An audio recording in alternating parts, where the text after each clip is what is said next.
Assalamualaikum guys, selamat datang ke channel saya, channel Jamilul Usub. Kali ini saya merakam mi udang gumpe di Gedong Sarawak. Ini adalah menu mi udang gumpe di Gedong Sarawak. Ini adalah senarai harga yang kita boleh lihat dan juga boleh tempah sebelum kita nak pergi ke mi gumpe ini. Dapatan saya dari I Love Borneo, udang galah saiz jumbo ketahui mi udang gumpe yang popular di Gedong.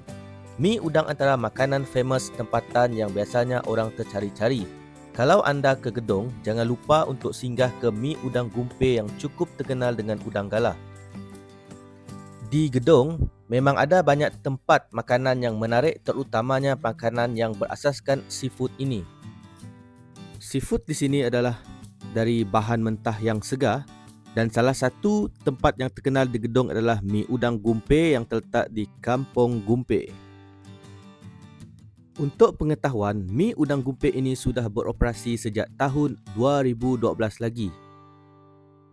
Tidak heranlah jika anda ingin merasai hidangan mi udang yang hebat ini, anda kenalah singgah ke Kampung Gumpe dahulu.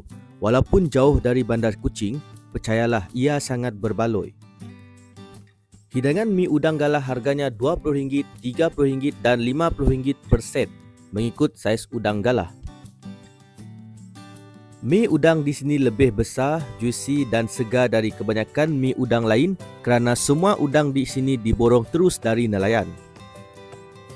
Selain mi udang, mereka juga hidangan nasi goreng udang galah dan juga mi goreng udang galah. Tidak hanya itu, untuk udang galah ini juga mereka turut hidangkan dalam pelbagai jenis masakan seperti udang galah masak merah, masak asam pedas, tom yum dan banyak lagi.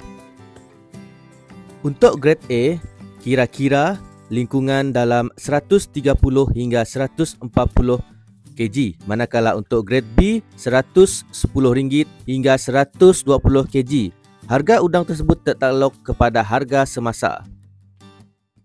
Di samping saya merakam mi udang gumpe, saya juga berjalan-jalan ke Kampung Gumpe. Kampung Gumpe ini juga terkenal dengan dalam lipatan sejarahnya. Ini adalah sekolah SK Abang Kadir Gedong yang sempat saya rakam.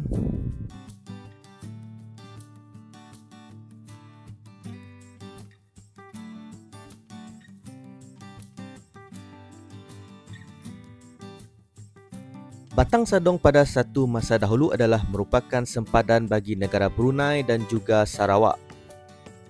Maka Kampung Gumpe dan juga kampung-kampung di sekitar adalah di bawah pentadbiran Brunei. Maka seorang pembesar telah dihantar oleh kerajaan Brunei pada masa tersebut untuk mentadbir kawasan ini.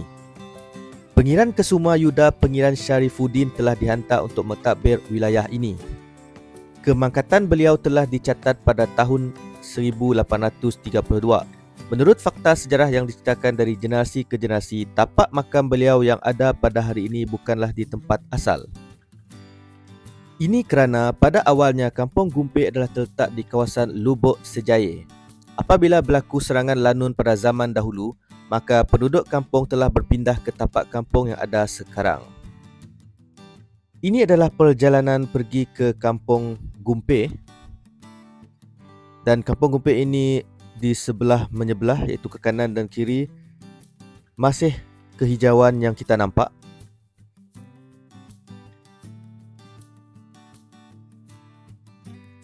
Penduduk kampung telah memindahkan makam tersebut dari kampung asal ke kawasan kampung yang baru. Tempat yang sesuai dan lokasi yang baik telah dijumpai oleh penduduk pada masa tersebut ialah sebuah bukit yang beri nama Munggu Sebejit. Ini kerana kawasan ini tinggi di tepi sungai sesuai untuk dijadikan kawasan perkuburan. Maka sehingga hari ini, kawasan perkuburan Munggu Sebejit ini masih menjadi tanah perkuburan Islam Kampung Gumpe. Ini adalah gambaran dari atas Kampung Gumpe. Apa yang menarik ialah semasa proses untuk memindahkan makam ini, Sebuah batera ataupun kapal besar telah dibina bagi memindahkan makam Pangeran Kesuma Yuda ini. Kain putih telah diikat pada mujung hadapan batera tersebut dan penduduk kampung telah bergile-gile untuk menarik kain tersebut. Setiap orang yang menarik kain tersebut akan memotong bahagian yang telah ditarik untuk kegunaan mereka. Sehingga tiba di kawasan Lubuk Sebejit, kain tersebut habis dipotong dan penduduk kampung mengambil keputusan untuk memakamkan beliau di kawasan tersebut.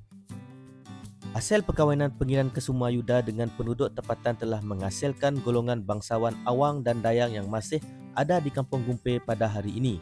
Golongan bangsawan asal keturunan Pangeran Kesuma Yuda yang masih ada di Kampung Gumpe pada masa kini adalah generasi yang ke-8 dan yang ke-9.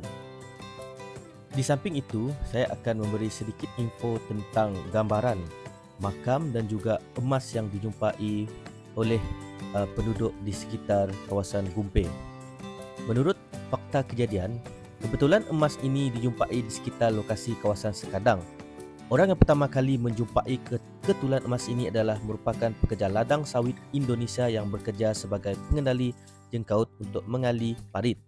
Pekerja tersebut telah mengambil ketulan emas berupa tengkolok dan juga barang-barang kebesaran raja yang lain dan telah membawa balik ketulan emas tersebut balik ke negara asalnya. Kejadian penemuan ketulan emas ini hanya diketahui oleh penduduk Kampung Gumpe, Benat dan Gedong setelah sebulan kemudian. Ketulan emas ini merupakan artifak tinggalan sejarah yang tidak terungkap dan tidak diketahui bagaimana emas tersebut boleh berada di sana. Ada orang awam berjaya menyumpai sehingga 2 kg ketulan emas tersebut. Beberapa pendapat bebas penduduk kampung telah mengemukakan beberapa teori seperti berikut. Emas tersebut adalah hasil rompakan lanun pada zaman permintaan Kesultanan Brunei di Batang Sadong dan disembunyikan di sana.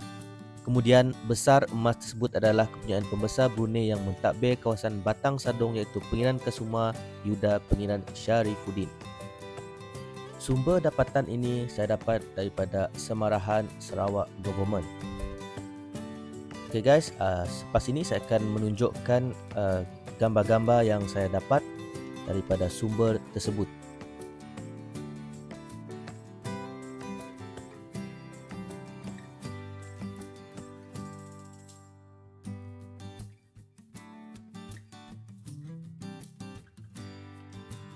Okay guys, sampai di sini saja untuk rakaman saya Mi Gumpe dan sedikit sebanyak lipatan sejarah Kampung Gumpe. Hujung video ini saya selitkan sedikit gambaran iaitu makam Pangeran Kesuma Yuda Pangeran Sharifuddin dan juga gambar ketulan emas yang dijumpai di Kampung Gumpe. Ini adalah gambar-gambar yang saya perolehi di Google. Okay guys, jangan lupa like, subscribe, share dan komen.